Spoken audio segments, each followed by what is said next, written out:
Testing.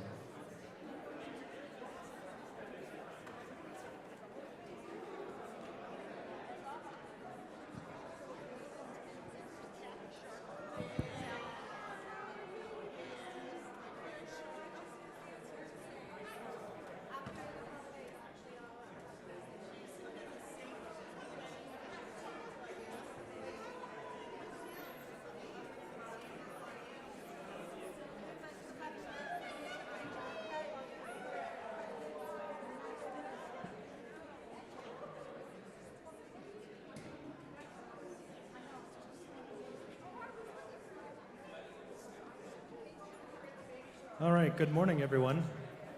We're going to start making our way towards hopefully the center section. If you want to stick around for forum, we'll keep it cozy.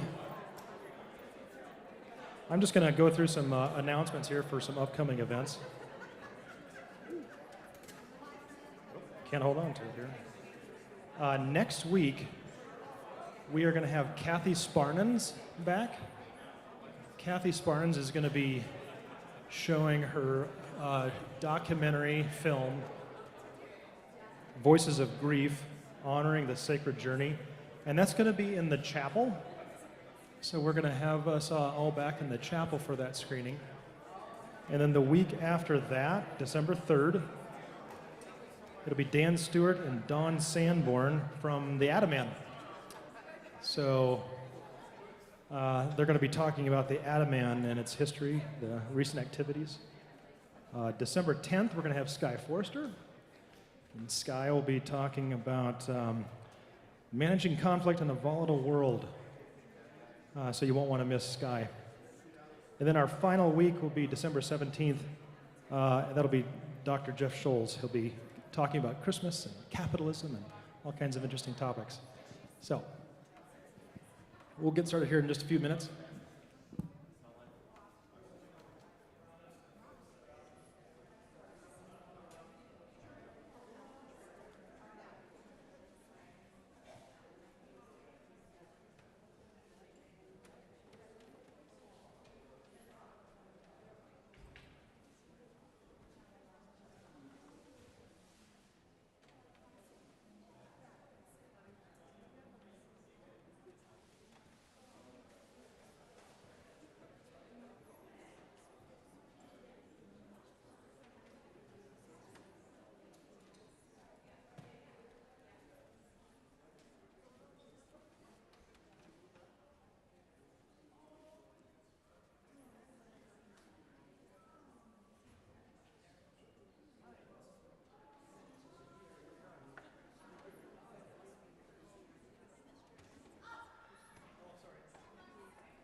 Yes.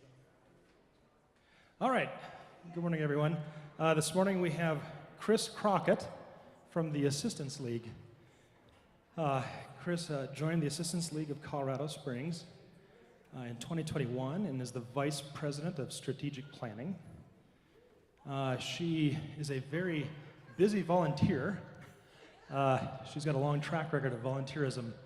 She represents the Council of Neighbors and Organizations, KONO, is that how we pronounce it? KONO? KONO. On the Pikes Peak Area Council of Governments Citizen Action Committee.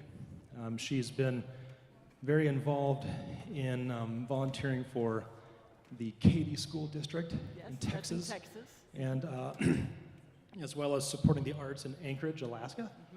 Mm-hmm.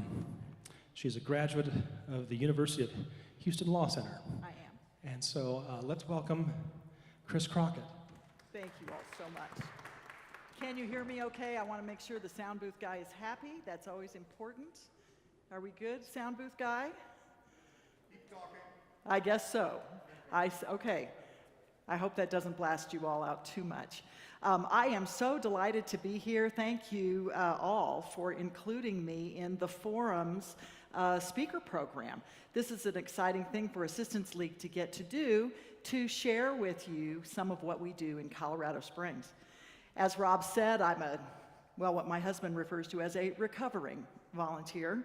I have always been lucky to be able to devote my time and energy to volunteer projects wherever we have lived. Don't hold it against me that I have a law degree. I haven't practiced law in like 30 years. But people do tend to hold it against me. When Rob asked me to title my presentation, it kind of took me back a little bit, but then I thought about it for not very long, and it didn't take long to come up with the title, Preserving Dignity Through Compassionate Service, because everything Assistance League does seems to come back to recognizing that a handout doesn't have to come with humiliation, and that providing goods and services to our neighbors is our privilege. I'm going to start with the history a little bit of the Colorado Springs Assistance League. In 1969, 15 local women wanted or recognized a need, that there were children in the schools that didn't have enough clothes. And so they decided that the thing to do would be to form a charity and put clothes on these children. In 1970, that group became a chartered chapter of National Assistance League. National Assistance League is the first nonprofit, non-political, non-sectarian, and non-discriminatory organization in the West to recognize the potential of volunteers to provide their community members a better life experience. I'm going to detour for just a second to California, because in California, in the 1890s, a woman named Anne Banning gathered a group of her girlfriends together to address needs in the Los Angeles area. They saw a need in their community, and so they wanted to get out and work on it.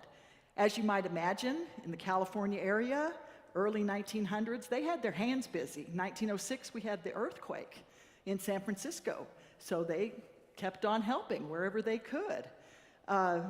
In 1919, Anne and her friends called themselves the Assistance League, but the first chapter that's named Assistance League was actually formed in 1919, and it was really what called to those women was wanting to help families that had been impacted by World War I.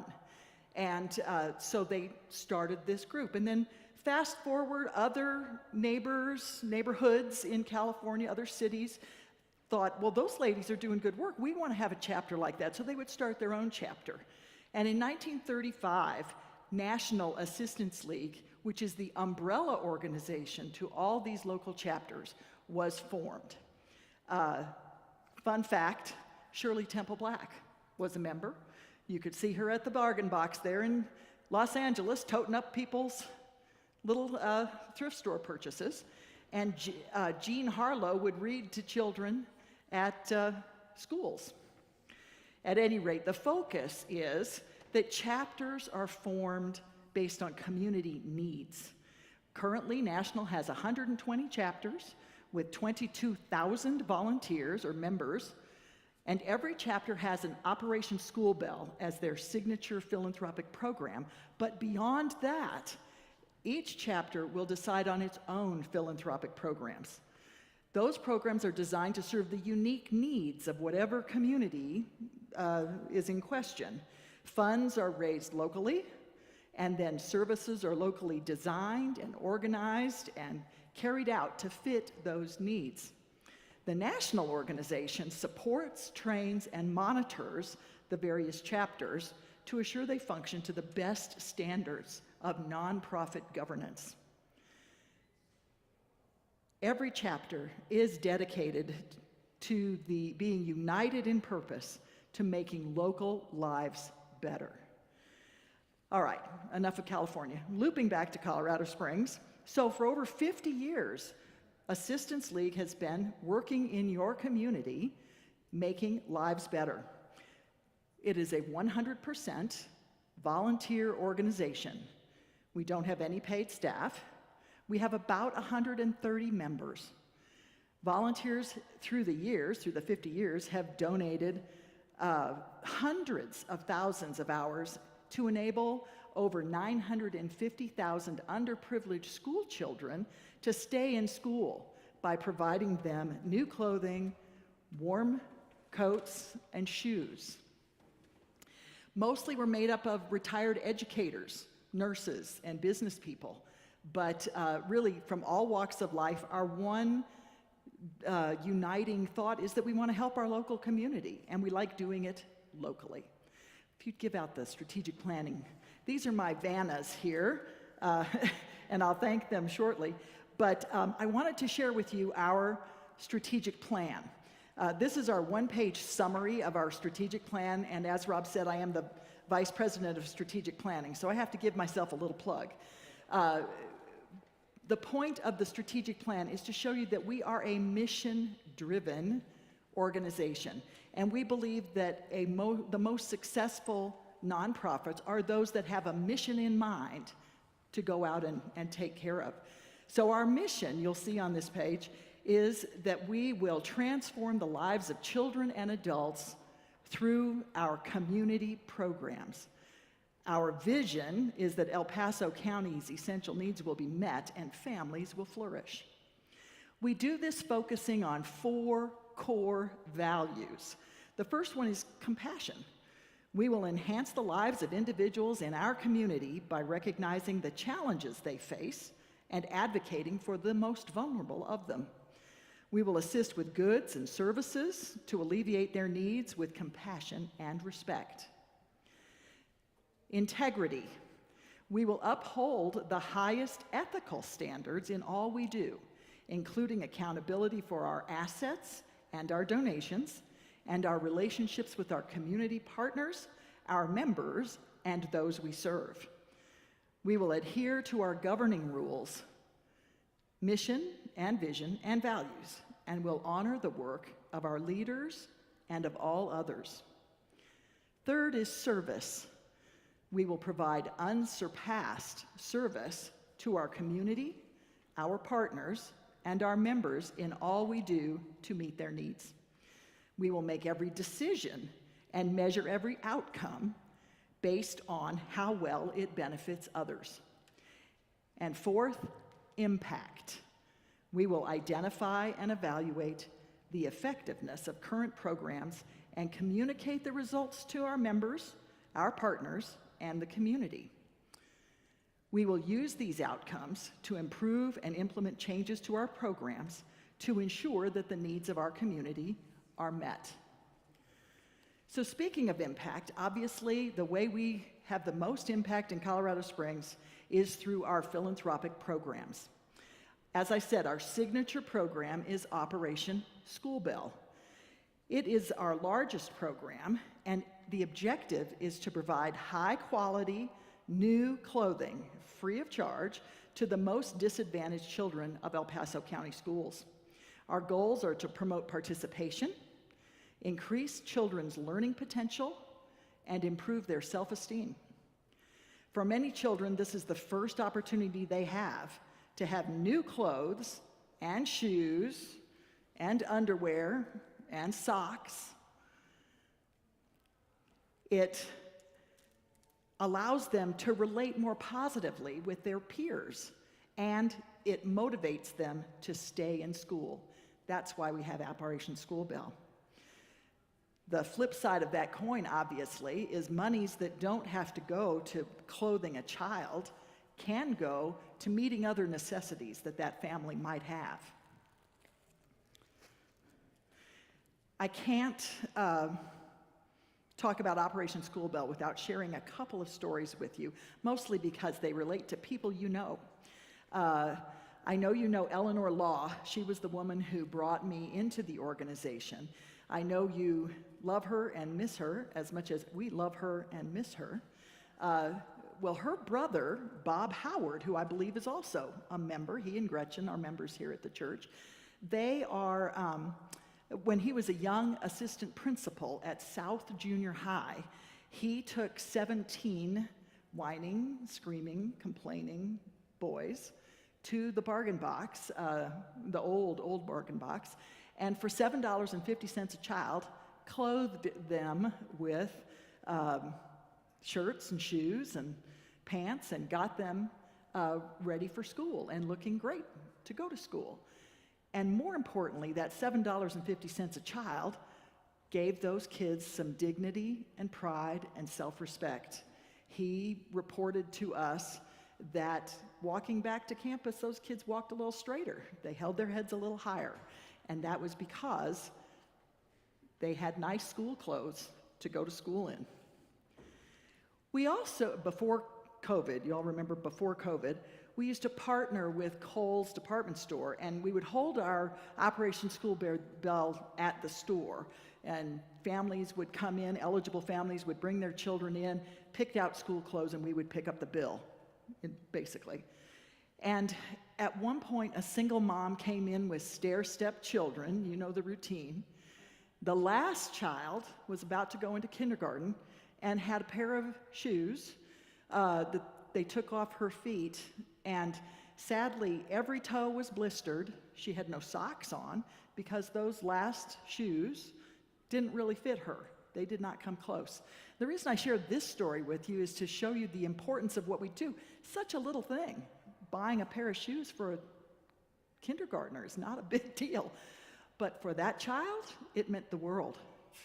Another story I like to share is about a blind grandma who brought her son into Kohl's and wanted to get him pajamas. And at the time, our organization guidelines said these are for school clothes. And the grandma looked at the Assistance League member and said, you know, if he's cold at night, how do you expect him to learn? And that made us wake up and realize there's more that we could do. And I shared that story with you just to show that we're responsive to the needs of our population. We also have great partners that we work with through Operation School Bell, and we have, of course, great relationships with the school districts. I was blown away. Yesterday, I went to a meeting at the service center, which is like our clubhouse, if you will, but there's an enormous long table in the central room that was holding 30 lawn and leaf bags full of children's coats. These coats had been gathered together by students at Widefield High School under a program called Mary's Challenge. Apparently, Mary was a young student there who was killed in a traffic accident, I believe, and to remember her and honor her, they do a coat drive every year. But it's difficult for high school students to distribute all those coats, but they know that's something we can do because we have those channels in place. So we will take those coats and we will distribute them to children in need. I also wanted to share with you that in the last committee meeting of Operation School Bell, it was reported that in District 11 we have 330 children who are homeless, just in D11, not in all of Colorado Springs, just in D11. And I shared this with you to show you how we evaluate the needs of our community. That's clearly a need that's coming up, and we're looking at it and trying to figure out how we can best meet those needs. So, in addition to Operation School Bell, we have other wonderful philanthropic programs.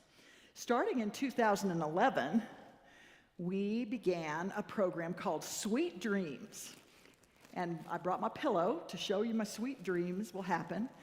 The point of Sweet Dreams is that when requested, we provide mattresses, which I didn't bring, box springs, bedding, pillows, to young people who are aging out of the foster care system or who otherwise find themselves homeless. We partner with The Place because they have dwelling units for kids, young people, and it's important that they get off the streets. You don't want these kids under bridges. The program has also expanded to include unhoused youth who are referred to us through the El Paso County Department of Human Services.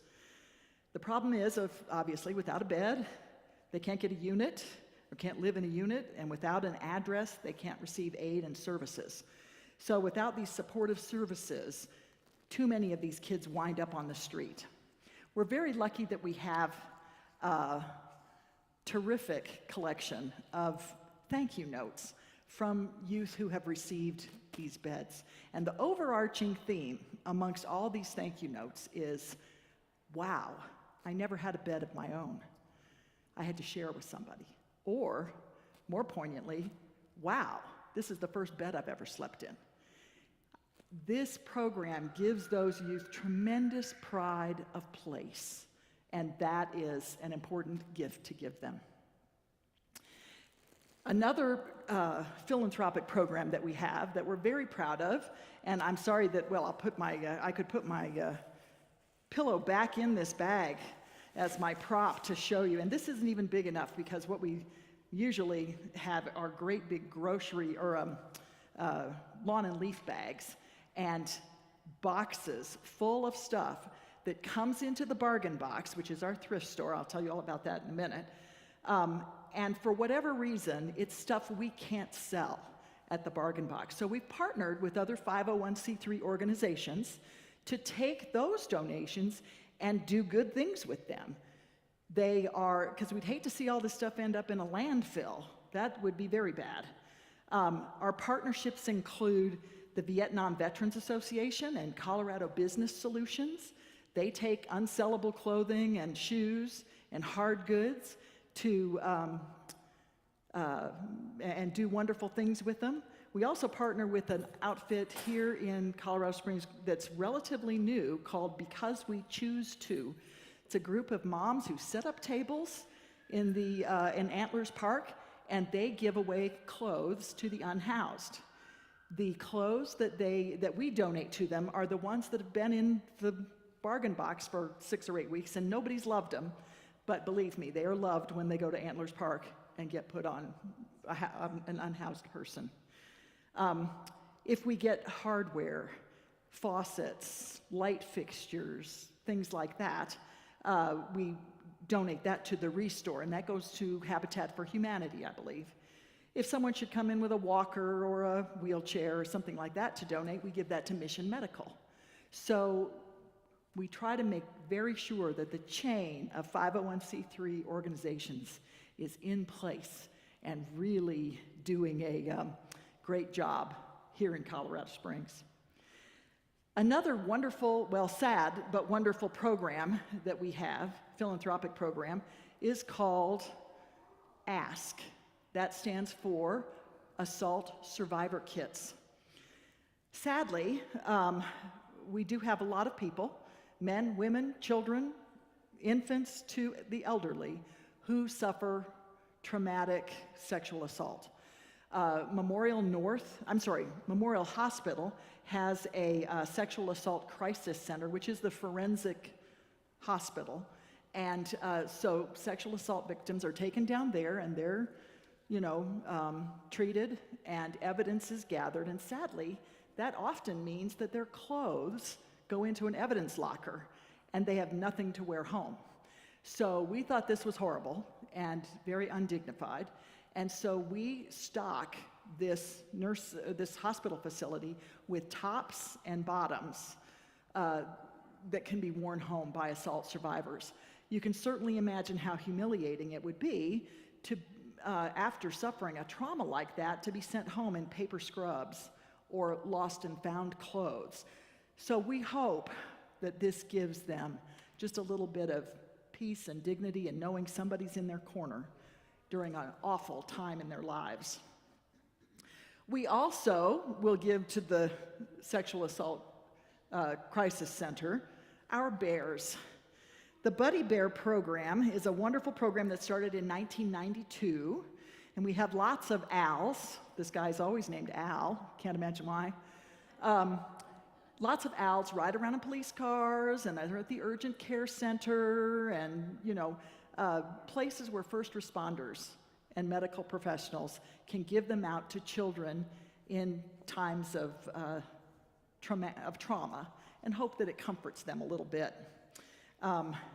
The best Buddy Bear story that I know of is one that just shows how great it is. Al really gets around We had a letter from a dad who was a Fort Carson, I believe, military person, and his wife had had a child who had jaundice and was given an Al in the hospital. Well, Mama loved Al until the baby was old enough to love Al, and then the baby loved Al, and the baby loved Al all around the world. As you know, our military families go on lots and lots of tours, and this dad was looking to replace Al. So we were very glad to do that, and we love to think of Al being all over the place. Oh, I've lost my last prop. Oh, here it is. Another great program we have, I bet you guess it has something to do with ears. It's called Operation Can You Hear Me? This is a wonderful program. Our volunteers for 5 or 6 weeks every fall go out and do hearing tests on 3, 4, and 5-year-olds. And yes, we are the ladies who have taught those children how to raise their hand. Just saying. They might not have known it before, but now they know it.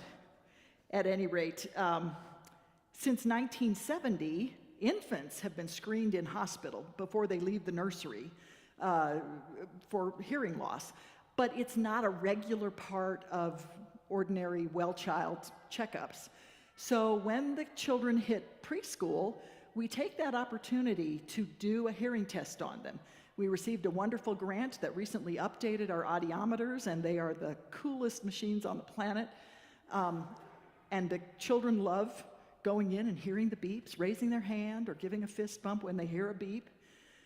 The state of Colorado has defined the tones and the loudness that have to do primarily with speech. At this age, that's what we want children to be able to hear, are those speech sounds, because they are developing their speech. And without having a good hearing at that age, it can be devastating, particularly for their life in a classroom. If a child arrives and they can't hear their teacher, that classroom experience kind of is worthless. So we are very delighted to be able to go in and give the children the hearing tests. We are trained to then, if a child fails a portion of the hearing test, we refer the parents to the school district. School district is well equipped with audiometer or with audiology staff, but they don't have the wherewithal to go out and test every preschooler. But once a preschooler is identified, then they can give that child services. So hopefully when that child hits kindergarten, they hit the ground running, and they do great in school as a result. Our very newest program is a children's literacy program. And it's just getting started. During COVID, National asked us to give books to the community. So we had a big book drive. Everybody bought new books and brought them in. And we gave them to Family Promise, the homeless shelter for families that was on South Nevada. Sadly, that facility closed down, but because we recognize improving literacy in Colorado Springs is a great way to float all boats, we are now working on evaluating the best way to improve literacy in the area. Stay tuned. I just read in the newspaper this morning that Family Promise is opening a daycare or a day center for homeless families. So I'm thinking a library, I'm thinking books to give to children to have while they're there. I don't know. Stay tuned. We'll see what else happens. So, we've done all this work. I don't know about you, but I'd like to know the numbers. This impact in Colorado Springs has been huge. Just last year, we gave 2,200 underprivileged school children warm coats and shoes and school clothes. We gave 1,765 assault victims pants and a top to wear home from the hospital. That's a horrifying number. We screened 400 preschoolers in 27 preschools and referred those needing services to the local school district. Over 700 Buddy Bears were distributed by nurses and physicians and first responders. It's in the bag, the program that gives our unsellable stuff to other 501c3 organizations, gave away 6 to 12 big bags or boxes per week last year. It's a lot of stuff. Sweet Dreams, the impact is a little bit different to measure. We are able at this point to give beds to about 50 youths a year. That number is really hemmed in by the number of units that are available. So we expect with the opening of the launch pad, which is the new 50-unit apartment complex that the place is getting going, with the opening of that, we expect to be a lot busier. Last year, we had over 21,000 volunteer hours clocked, which is a lot. And with no paid positions in our organization, we're able to give back 79% of our revenue back to the underserved members of our community. So, as you can tell, we are a roll up your sleeves, not a whip out your checkbook kind of a philanthropy or a philanthropic organization. But we got to have money. Our budget this year is $320,000. Our primary, if you'd hand out the bargain box stuff, the primary fundraiser for us is the Bargain Box Thrift Store at 405 South Nevada. The handout that my friends are giving to you says that the hours of operation call, I will tell you what they are, Tuesday through Saturday, 10 to 2. We consider it a boutique thrift store. Really lovely clothes for men and women and children, jewelry, household items, antiques, and art and collectibles. If you would like to know about our promotions and our sales, we need to get your email. We're happy to put you on our MailChimp list. We'll send you the weekly sales and we'll tell you all about it. I've just got a very rudimentary notebook here, but if you put your email in there, we'll be happy to send you notification of our sales and stuff. We do not sell your information to anybody. You don't have to worry about that. Probably one of the first things you'll get is an email about our special sale on December 9th. We get about 4 times a year, we have a big blowout sale. And this coming up is on December 9th from 10 to 3. Do not feel like you have to park out front and pay for parking. If you go to the back of the store, there is free parking in the back. The Bargain Box is an all-volunteer outfit.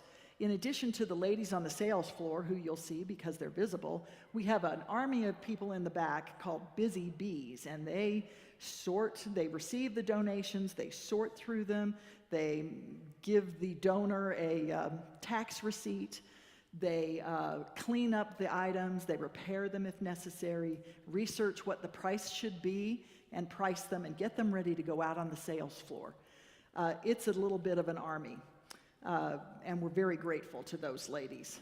We also have 2 fundraising events a year. The first one is called Fun Fair. We just had it at the beginning of this month.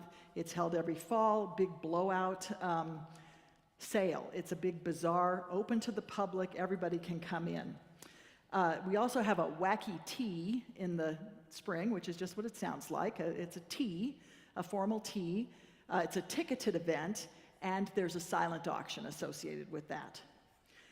So I guess you're probably wondering, well, how can I help? We hope you're wondering, how can I help? If you pass out the envelope and flyers. Of course, we'd love to have you donate money. That would be obvious. But also donate goods. Please go clean out your closets. When you clean out your closets, bring your gently used merchandise to the back door of the Bargain Box during our any of our business hours, Tuesday through Saturday, 10 to 2. And we'd be happy to have that time or have that with you. Another thing that you can do is join us as a member or as a volunteer.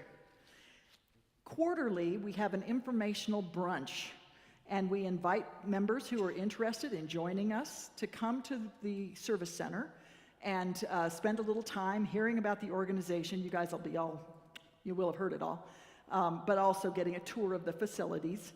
And our next quarterly informational coffee is on January 10th. And I say coffee, it's really a brunch. It's a pretty big deal. But it'll be January 10th. If you want to put a star by your email address, I'll make sure that you get an invitation to that, because we'd love to have you join us. Another way you can help us is to shop at the Bargain Box. Lots of cool stuff there. As I've already said, it's a great place to go, and it's just a fun shop.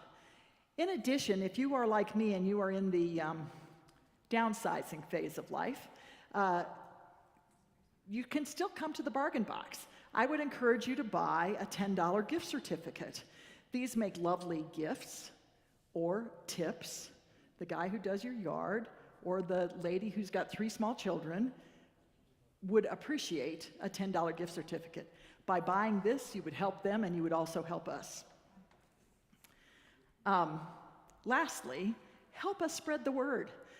Back in the day, we sort of kept things low-key. We went under the radar. We didn't want to toot our own horn. But as a result, I have people coming into the Bargain Box all the time, seeing the sign that says Operation School Bell and saying, "What? I got Operation School Bell clothes when I was a kid. I had no idea that the Bargain Box was associated with that." And believe me, they have no idea that Assistance League is the outfit that runs both of those organizations. So helping us spread the word would be great. Obviously, we have a speakers bureau. A number of ladies are happy to go to any organization we're invited to and share our story, because we think it's a great story. I also wanted to, while I'm talking about support and help, I wanted to thank my friends here, Kathy Sharkey. Kathy, wave. Kathy is our Vice President of Membership and our lead Red Apron. She's been with the organization a number of years and is a wealth of information. My other friend is Sally Sankara. Like me, she came to Colorado Springs fairly recently, but she jumped right in, rolled up her sleeves. She's a Red Apron already and busy with many other things. So thank you, ladies. I really appreciate you being here. In conclusion, I'd like to share a quote. The Dalai Lama said, "It's not enough to be compassionate, you must act." And we really take that to heart at Assistance League of Colorado Springs. As we act to help our El Paso County neighbors, we strive to preserve the dignity of the recipient. We know a gift of a coat is great, but a coat delivered with dignity is a real gift. When someone is treated with respect, they feel worthwhile. If they're treated with dignity, they feel like human beings. And we all know it's much easier to respect yourself if someone else respects you first. It gives you confidence, helps you know you're important, and know that your life has meaning. I promised Rob I would leave a little time for questions, so does anybody have any questions?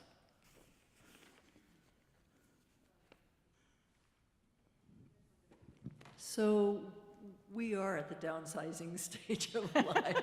Yes? And typically I have a box that's labeled Goodwill, Scratch that out. It should Goodwill say or ARC Bargain Box.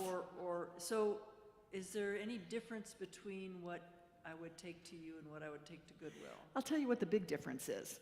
What you bring to the Bargain Box, those donations stay in Colorado Springs.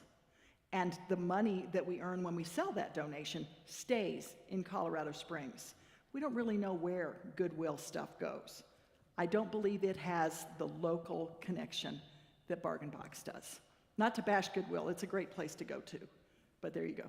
Oh, Judith, you always have great questions. Shoot, baby. I'm just old and tired. It would really be helpful if somebody could put together a list of all of the organizations that are doing good work like you are doing. When my daughter was going through school, we participated in a number of literacy programs. And I remember one at Adams that was really impressive. We helped the kids do a book and we got throwaway cameras. It was really, and then we participated in Assets for Youth. But all of these programs come and go, and then you look for them and they're gone. Mm-hmm. So somebody, I don't know who that would be, it would be really great if they put together all of the programs and the addresses and the hours. And when my daughter was in college, she went to a really good school, really expensive school. So I started doing more of my shopping at the Art particularly, and I really like it because it's really good clothes, not plastic, whatnot. Right. And so after she graduated, all my friends said, when are you going to start buying new clothes again? And I said, never. But I think if people knew, so I used to shop a lot at the Episcopalian ladies' shop that was down on South Tejon. We do see our business going up a little bit. Isn't Quite a that- little bit, isn't because is that close to you? it was south of us, not terribly far. I believe they were south of the highway, we're north of the highway. We're actually located, I think, 2 blocks south of the Pioneer Museum on Nevada. Because one of the problems that was there is people didn't want to go there anymore because it wasn't safe. Yeah. And I hope and assume that that's not true for the bargain box. You know what? And I will say we get our share of homeless people, and it can be directly related to the temperature, which I get. I will say I have, in my personal experience, and I haven't heard about any big issues, but in my personal experience, all of the homeless people who come to the bargain box are kind and polite, and they know that we're just volunteers, and they are, you know, when I greet them with a smile, they give me a smile back. We are happy to have that time with them. That is not to say, you know, problem people can't move north. They certainly can. But we hope that by being a friend, we'll get a friend back. You know, that's really our attitude at the bargain box. Yeah. Any other questions? Yes. And while this mic is coming there, Judith, I would say I'd love that list. I would love that list. As you may have heard at the beginning, we've been around since 1969. We're not going anywhere. We do evaluate our programs year to year to make sure that we are serving the needs of our community, but we've been around a long time. Yes, ma'am. I wonder who determines the need, the children in need in the schools? And are you in every school? We're not in every school, but it is determined based on the free and reduced lunch program that is a federal program. We're in all of the Title I schools, certainly, and other schools as well. But whether or not a child is eligible is almost exclusively based on the free and reduced lunch program, and we work closely with the counseling office to know that. We do have the odd circumstance, sadly, where a house will burn down. We don't care whether that child was on free and reduced lunch. We're going to go in there and help them and give them some clothes.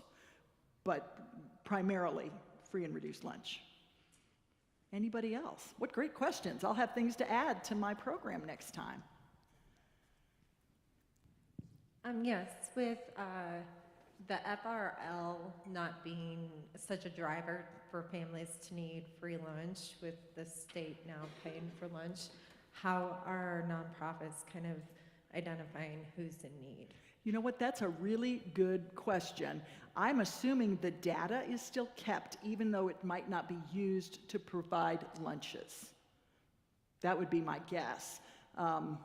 Back in my checkered past, I was on a school board in Texas, and we had schools where we provided every child, no matter what, breakfast and lunch. We loved that. It reduced the stigma of having had free breakfast and free lunch, and we felt that that helped that school dramatically. In fact, there are statistics that show the academic progress of the school. But the important thing is the statistic was still there. We just didn't use it for that purpose. So that's my guess, but I would have to say I would have to go check. Anybody else? Rob, thank you. Well, thank you, This has Chris. been a delightful time spent. You all were a very good audience. I appreciate you patiently sitting here and listening to me for an hour. Thank you so much, yes. I appreciate your Dalai Lama quote. It reminds me of the Christian scripture that faith without works is dead. Yes. And FCC's very much believes in action. So thank you for bringing Assistance League to our attention. Thank you. I feel like our paths are very similar. Thank Yes. you. Yeah. Thank you again, everybody.